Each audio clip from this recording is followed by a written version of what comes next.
All right, so we have the Scott's Turf Builder. This is the DLX. If you haven't used one, you want to make sure you set this dial according to what the Scott's, like for instance, surf and turf, to whatever the Scott's Turf Builder says to set it to. And for other products, they'll usually have a cross-reference chart for what you want to set it to.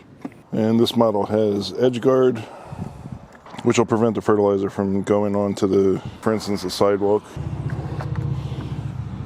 You see, that's how the EdgeGuard works. Just turn that lever.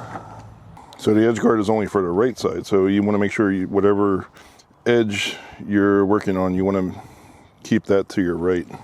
Now we have Scott's Turf Builder weed and feed here. So we're going to put this down on our lawn. This is enough to cover 15,000 square feet.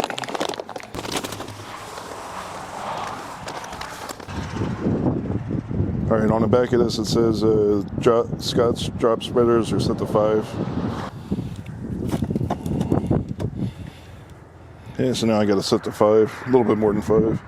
All right, now I have EdgeGuard turned on, so that way it won't go onto the sidewalk here.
All right, this is a rotary spreader, not a drop spreader, so I'm setting this to 3.5. That's what it says to set it to.